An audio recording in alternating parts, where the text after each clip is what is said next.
Hey, how's it going, everybody? We're here for some RLCS top 10 power rankings.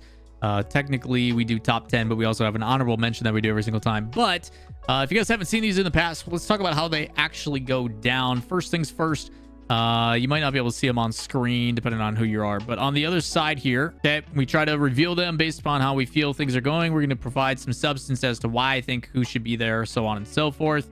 I expect you guys to completely disagree with me. We have some kind of ups and downs about some things, and my concern, obviously, is that with the RLCS World Championship being almost 3 months away, it's kind of difficult to really feel like these are going to be in the same spot. I think a lot of people should understand that there is a chance for a lot of regression. There's a chance for some teams to slowly ascend while others take a step back. Teams that we haven't seen in a while, you know, you're going to see Shift doing their round robin tournaments during the offseason. We've got the Esports World Cup before the World Championship. There is a lot of room for change. But as of right now, if we're taking a snapshot on how we feel about how things have gone, and even kind of going into the conversation, I think there is a lot of arguments for these. So first things first, we're going with the tried and true. It is the round 5 merchants themselves. Even though they will never get above that, we got to go OCE as the honorable mention with Power. Again, I like seeing Power continue to perform and show some sort of improvement. Like, they take out Oxygen in the first round, and then from there, it's kind of an up and down. Is it a little bit fluky? I don't know. But what I don't think is a fluke is that Power continues to go to round 5, 2-2 round every single time. Can they punch their ticket into the top 8? No. But they find a way to get to that moment every single time. They are consistently going to be placing 9 to 12. They do it every time. And I don't know what to do about that. I don't know how to see the improvement for them. But they have to find a way to break through at some point. But, like, let's call it what it is. Every time they go into those matchups, they get dealt a heavy hand because they are such a low seed. It's tough. It's tough. I think they lost to what? They lost to Gen G this time. Time before that wasn't any easier, so they just need that one upset. I don't know what it's going to take for them, but forever in that spot. That's just the way it goes. Up next, we've got Oxygen. Oxygen, I had a lot of expectations on. I thought they're going to perform better and better on LAN. They ironically lost to the team right below them, but this should be a prime example of how I do power rankings. Head-to-head matchups don't necessarily matter when it comes to power rankings. It is a collection of your efforts, collection of your placements, consistency, so on and so forth. And Oxygen still had a decent run. They did make it around 5 as well as a newer team. I think potential-wise, they are better and have shown that. But even they had a close round 5 match before they ended up getting eliminated. I think they lost to Furia, who's a good team. So, again, I think Oxygen as a team has shown that they can be as a collective. Unfortunately, they're done for the year. We don't get to see them going forward. But if I had to place them as a competitor coming in, that's where I would have them. Up next, a team that is going to the World Championship that they were trying to knock out. A little bit of spoilers there is K-Corp. K-Corp still has 3 of the best players in the world on their team. I don't think you can argue against that. I think those players all still have so much talent. And while they've kind of lost their way historically, I still think K-Corp as a team has potential to make top 8, which is why I have them kind of as that gatekeeper in between. I can't confidently put them top 8 because their results recently have not been that great. But I also think based upon the coach, based upon the staffing, based upon the players on the team, they have been grinding. They have an opportunity to come in and play upset. I would not be surprised if K-Corp comes in and finds themselves in a grand finals at the World Championship. I would not be shocked at all. The thing is, though, is I'm going to look at objective results, and as of right now, K-Corp hasn't had those results to justify it. Do I think they're still a world-class team? Do I still think they have capabilities coming in and making a performance happen? Without a doubt.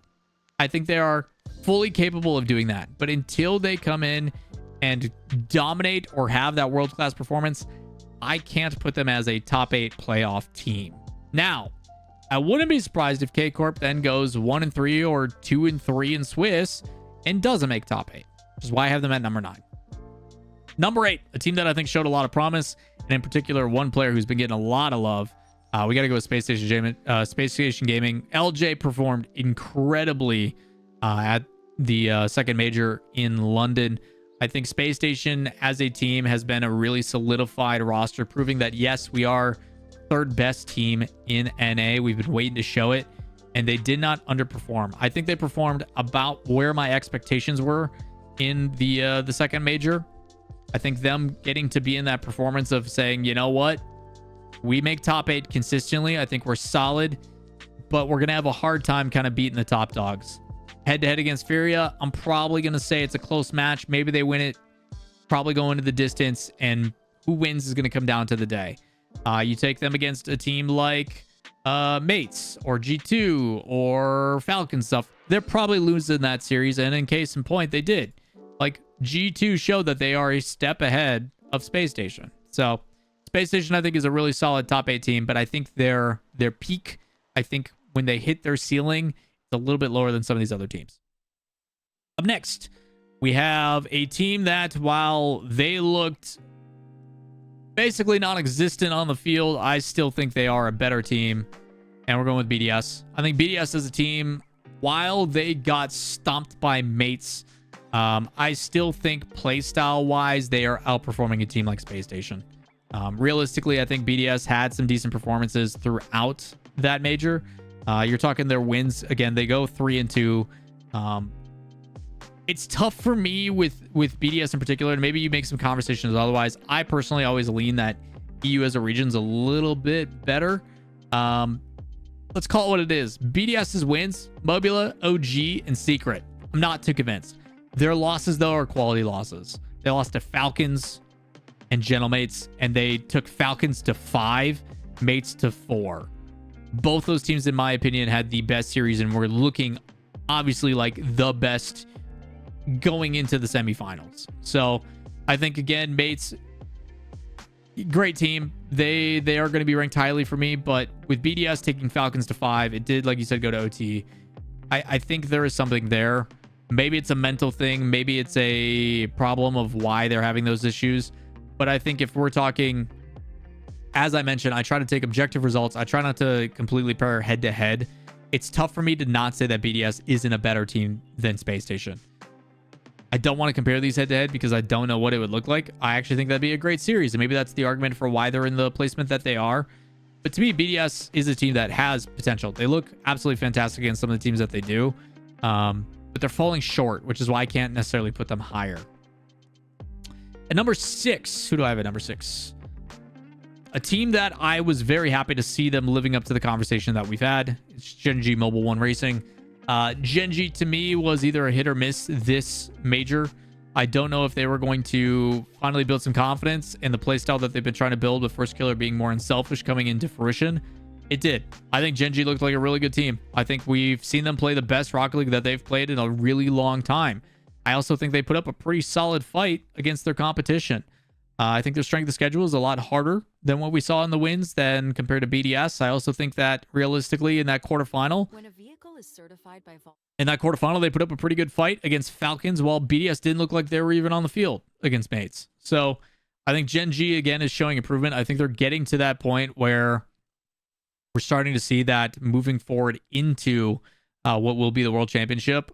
I think another couple months, some off-season events and stuff like that, Gen.G could be a real powerhouse team and fight for a top 4 again. So good to see that out of Gen.G. Glad to see the improvements. Ahead of them, though, we have one of the last teams in that quarterfinal. It's Vitality. I think Vitality Furia was kind of a tough one. I think that would have been more convincing, honestly, for Furia if there wasn't so many bosses. But Vitality, let's call it what it was, going into the quarterfinals, they looked incredible. They looked really, really strong. They were one of the favorites. I think placement-wise, you talk about them going 3-0, taking down Gen.G in a 3-2. Again, could go either way. They also beat Furia. I think Vitality as a team has those moments where they tend to regress a little bit here and there, but I think it also talks about how close some of these ranks are in the middle of the pack area. I think the 5 to 8 ranks are always really, really tough anytime you do these. I had some conversation potentially about where you could shift these potentially. But Vitality and the team at 4, which is what I really want to talk about, I think there's a lot of discussion to be had. Vitality did beat them. Vitality did beat them in Swiss, but Furia won, and convincingly. The reason why Furia above is to me, I think it's a really good sign that Furia, one, is able to come out aggressively, play their game, and to show that type of performance consistently. While they may have some bumps and bruises, Furia is playing a close series, right? Furia is always going to give you a fight They're either going to win or they're going to say, hey, you're going to have to work for this. But there's been times when I watch Vitality lose and I just go, where are you guys? Like, what happened? Like, this series between these two in particular, if Vitality doesn't have Zen doing everything he can to move them forward, who knows? People are also talking about how Radosin was sick and things like that. I don't know if you can take that really into account. You know, same thing happened with Arsenal at one point where he was thrown up on stage. They still find ways to win. So I only take that so much into account, but yeah, I think Furia has the potential to show that, hey, we are consistent top 4. I think they have proven that South America is a team that should be getting that respect as well. So I think both ways you can make arguments for some of these teams making up and down and lateral moves across the board, but maybe that's just me selfishly wanting to have different representation in our top 4, just like we got. But I truly believe that Furia has proven that they are and are fully capable of being consistent top 4 and proving that they are going to be in the semifinals for here to come. So really like that one. I don't know. It is crazy to see EU not have as many towards the top. Maybe that's just on me. Number 3, this is the one that I've been touting for a while. This is probably going to be the most controversial or the one that people are going to argue the most about. The reason why I have Falcons here is going to confuse a lot of people considering they just found themselves in the grand finals, but it continues the narrative I talk about how it is not just a head-to-head matchup. A lot of people would expect to see Mates here and then Falcons at 2 because Falcons just won. But if we talk about Mates, and I guess that spoils that, and the rest of these, we can just reveal all these to make it easy for more of a cohesive conversation. Stats wise, let's talk about it. G2 at 1. I don't think you can make any argument against that. G2 has gone to 8 grand finals. They have won the most recent major. They took 2nd place at the one before that. They have looked like the best and most consistent team. Therefore, they're the number 1 team in the world. I don't think anybody can argue with G2 being the team that has proven consistency and gotten results. Clear number 1. I don't think there's any conversation for that. Conversation then between Mates and Falcons. Well, yes, Falcons just won the head-to-head. Let's call it what it is. Mates was at a grand final, and then they are going to Game 7 OT against Falcons. To me, that is more consistency, and let's call it what it was. We just watched the overtime here on stream.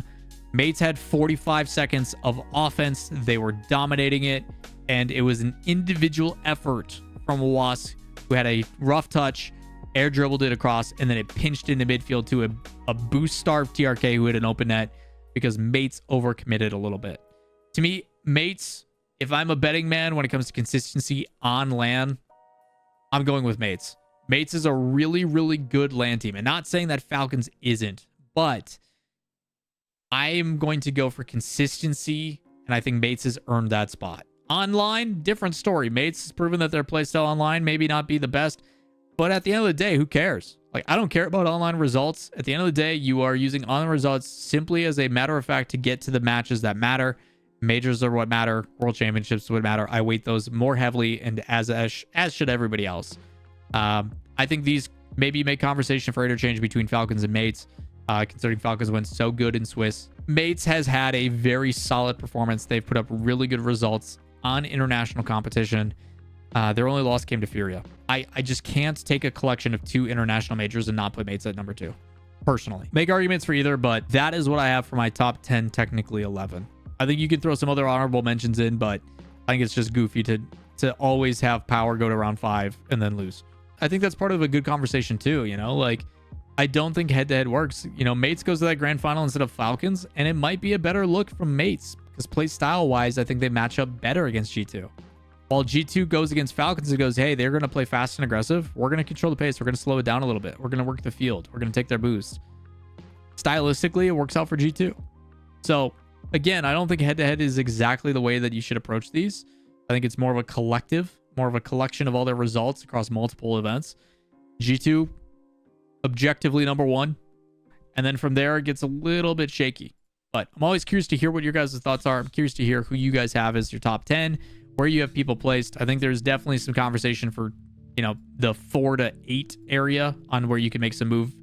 But that's what I've got. That's what I have for my top 10. I'm curious to hear what you guys have to say as well. Let me know in the comments down below. What do you have? What do you have for your top 10? I'm always interested to hear. Give me your arguments as to why this team should be there or the other. But that's what I've got for my list. Come talk to me about it on stream. Streaming daily, Twitch, YouTube, wherever you want to come hang out, come join us. But if you guys enjoy the content, as always, like, subscribe, notifications. Let me know what you think down below. And we'll see you in the next video. Peace.